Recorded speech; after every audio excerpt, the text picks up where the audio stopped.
As wars go, it wasn't up there with the biggest or the most costly, but to those who fought in it and lived through it, the Korean War plunged to the levels of inhumanity that, for some reason, hasn't even registered with most of us. USA Today had an article on the war. They started with the Civil War, then they went to World War I, II, and then they jumped to Vietnam. They didn't mention Korea. I thought it was a disgrace myself. It's hard to understand why. The Korean War was the first conflict the UN became involved in, with 21 countries from South America to Europe and Africa providing men and support units.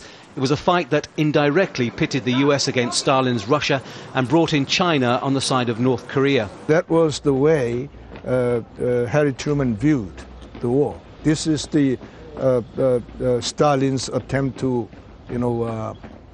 bring its ambition to expand the scope of communist expansion. An estimated 4 million people, half of them civilians, perished between 1950 and 1953. The country suffered incredible devastation. And the Americans dropped more napalm bombs in Korea in 3 years than throughout the entire Vietnam War. It was a bloody conflict.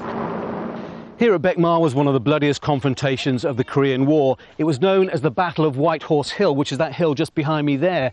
It lasted 10 days, and during that time, 275,000 shells rained down on it. The hill changed hands 24 times in bloody hand-to-hand combat, and at the end of it, more than 12,000 soldiers lay dead and wounded. White Horse Hill and the surrounding area saw some of the toughest fighting. The nearby village of Dae Marie was completely destroyed.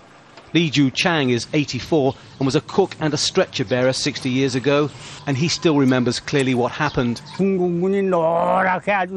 I was stationed here for 2 years, and every day I saw dead bodies, Chinese, Korean, American. It was horror you can never forget.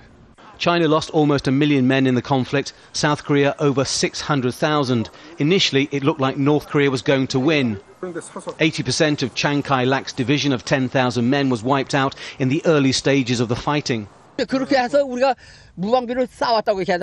We had no preparation and no weapons. We had to fight with our bare hands or steal weapons from the enemy to fight. But they had tanks and power. Eventually we were killed and beaten back. If the UN had not come in, Korea would have been destroyed. They gave us food and supplies and weapons. Without them, we could not have survived. 60 years on, the war officially hasn't ended. Both sides remain combat ready. General MacArthur, the commander of US forces, had campaigned unsuccessfully for the use of nuclear weapons against Chinese forces in 1950. And there is still the threat of the use of nuclear weapons today. Technically and legally, Korean War is still going on. And under these circumstances, North Korea has been continuing to arm itself to the extent that they are really posing a real threat, a genuine threat to the peace and security on the peninsula. In Dae Marie, the children are being taught about peace and harmony and reunification with the North. They have rebuilt the village, but some minds may never be repaired. The young can never imagine what the war was really like, and there are no guarantees that it won't happen all over again. Tony Birtley, Al Jazeera, Dae Marie, South Korea.